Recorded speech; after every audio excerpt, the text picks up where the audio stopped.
নমস্কার বন্ধুরা, তথ্যমিত্র ইউটিউব চ্যানেলের পক্ষ থেকে আপনাদের সবাইকে স্বাগত। আজকে এই ভিডিওতে আমরা আলোচনা করব ত্রিপুরার জেলা পরিষদের নির্বাচন সংক্রান্ত অত্যন্ত গুরুত্বপূর্ণ একটি খবর সম্পর্কে, এবং যেটি হচ্ছে 2026 সালের এপ্রিলের দ্বিতীয় সপ্তাহে শুরু হচ্ছে জেলা পরিষদের নির্বাচন। সম্পূর্ণভাবে দেখতে থাকুন, অনেক কিছু নতুন খবর রয়েছে সেই সম্পর্কে আলোচনা করব। তো দেখুন, ত্রিপুরার পাহাড়ে ফের ভোট উৎসব। আগামী বছর অর্থাৎ 2026-এ এপ্রিল মাসের দ্বিতীয় সপ্তাহে ত্রিপুরা উপজাতি স্বশাসিত জেলা পরিষদ অর্থাৎ TTADCর নির্বাচন। আগামী 18ই এপ্রিল বর্তমান এডিসির মেয়াদ কিন্তু শেষ হবে।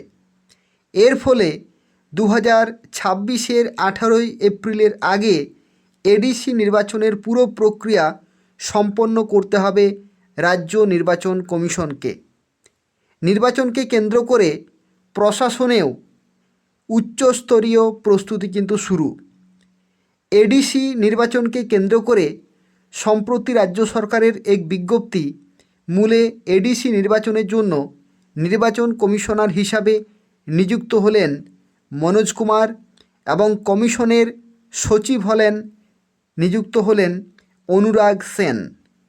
এডিসির মোট 30টি আসনের মধ্যে 28টি আসনে নির্বাচন হবে। বাকি দুটো আসন রাখা হয় রাজ্যপালের মনোনীত প্রার্থীর জন্য। এডিসি নির্বাচন শেষ হওয়ার পর মূলত রাজ্য সরকারের সুপারিশে রাজ্যপাল মনোনীত প্রার্থীদের নাম কিন্তু ঘোষণা করেন। উল্লেখ করা যেতে পারে, এডিসি আসন সংখ্যা বৃদ্ধি করে 50টি করার জন্য এডিসি কর্তৃপক্ষ রাজ্য সরকারের কাছে প্রস্তাব পাঠিয়েছিল। রাজ্য সরকার সেই প্রস্তাবে কোনো সাড়া দেয়নি। এদিকে এডিসিতে মোট ভিলেজ কমিটি রয়েছে 589টি। ভিলেজ কমিটির আসন সংখ্যা প্রায় 4 সহস্রাধিক। এডিসির পক্ষ থেকে রাজ্য সরকারের কাছে ভিলেজ কমিটির সংখ্যা 589-এর বদলে 710 করার আবেদন করা হয়েছিল। রাজ্য সরকার এডিসির এই অনুরোধেও সাড়া দেয়নি। এডিসি নির্বাচনের প্রাথমিক প্রক্রিয়ায় রাজ্য নির্বাচন কমিশন এডিসির ভোট কেন্দ্রের তালিকা চূড়ান্ত করবে। এর জন্য প্রথমেই খসড়া তালিকা প্রকাশ করা হবে। এই খসড়া তালিকার উপর গৃহীত দাবি ও আপত্তি নিষ্পত্তি শেষে ভোট কেন্দ্রের চূড়ান্ত তালিকা প্রকাশ করা হবে। এরপর শুরু হবে ভোটার তালিকা চূড়ান্ত করার কাজ। এক্ষেত্রে SIR অর্থাৎ নির্বাচন কমিশনের বিশেষ নিবিড় সংশোধনীর মাধ্যমে যদি ফেব্রুয়ারি মাসের মধ্যে ভোটার তালিকা প্রকাশ করা হয়, তবে সেই তালিকা অনুসরণ করা হবে এডিসি নির্বাচনে।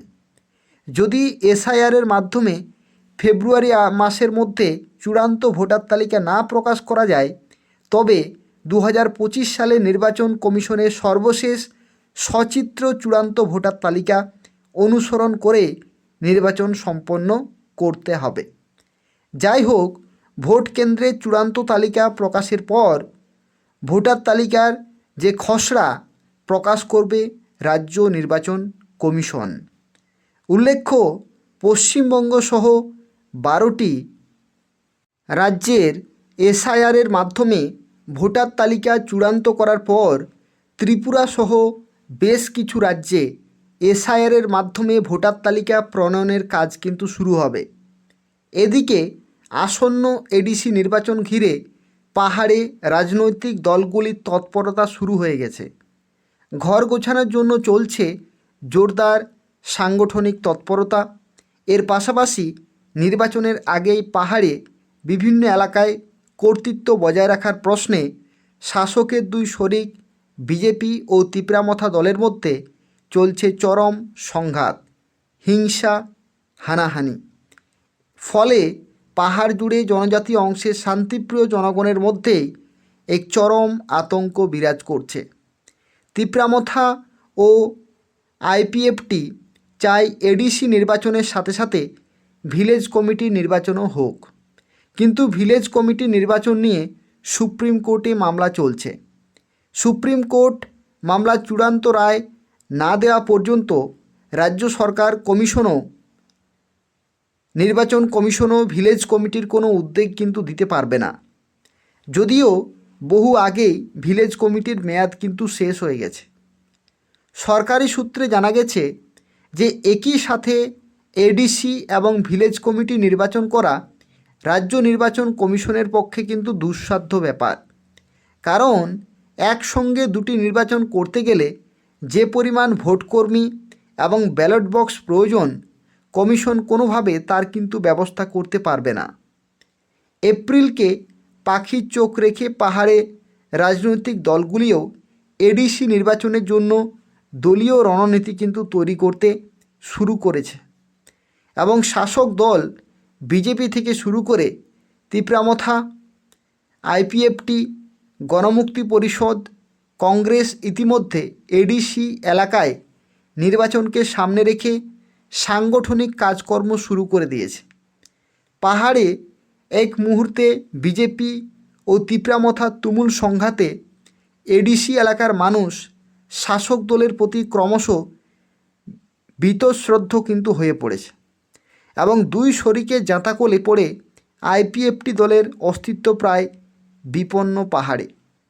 এ অবস্থায় রাজনৈতিক তথ্য বিজ্ঞ মহলের পর্যবেক্ষণ যে পাহাড়ে এখন গণমুক্তি পরিষদের পক্ষে চোরার স্রোত কিন্তু বইছে। নির্বাচন সুষ্ঠু শান্তিপূর্ণভাবে সম্পন্ন করে এবার চমক লাগাতে পারে গণমুক্তি পরিষদও। পাহাড়ে নির্বাচন আদৌ সুষ্ঠু ও শান্তিপূর্ণ হবে কি না এ নিয়ে কিন্তু আশঙ্কা, কিন্তু রাজনৈতিক তথ্যবিজ্ঞ মহলেরও এটা কিন্তু আশঙ্কা রয়েছে। এবং জনজাতি মোর্চার এক অংশে দাবি যে বর্তমানে পাহাড়ে আশাতীতভাবে বিজেপির সাংগঠনিক শক্তি কিন্তু বেড়েছে, তাই এডিসি নির্বাচনে বিজেপি একাই লড়াই করুক। বর্তমানে এডিসির অধিবেশনে ট্রেজারি বেঞ্চে বিজেপি ও তিপ্রামথা সদস্যরা একই সারিতে বসলেও সেখানে কিন্তু রাজ্য বিধানসভার মতো জোট ধর্ম নেই। তাই জনজাতি মোর্চা চাইছে বিজেপি একা 28টি আসনেই প্রতিদ্বন্দ্বিতা করুক। এদিকে তিপ্রামথা দলের শীর্ষ নেতৃত্বের আবদার মেনে দলের সুপ্রিম এর ও মনোবাসনা যে এডিসি নির্বাচনে যেন একাই লড়ে তার দল।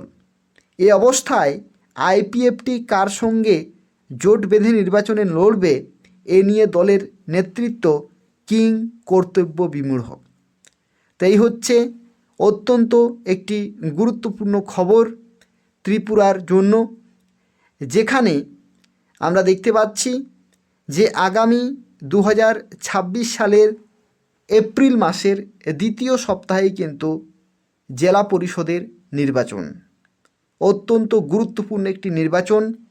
তো দেখা যাক এই নির্বাচন কী রকমভাবে হচ্ছে, সুষ্ঠুভাবে হবে নাকি সেখানে হিংসা, হানাহানি, সংঘাত থাকবে, সেটাই কিন্তু দেখার বিষয়। তাই হচ্ছে সম্পূর্ণ তথ্য। আর এই ধরনের নিয়মিত খবরগুলি পেতে হলে তথ্যমিত্র চ্যানেলটি সাবস্ক্রাইব করে রাখুন। এই তথ্যমিত্র চ্যানেল থেকে ত্রিপুরার এই ধরনের গুরুত্বপূর্ণ খবরগুলি সময় মতো পেয়ে যাবেন। ধন্যবাদ।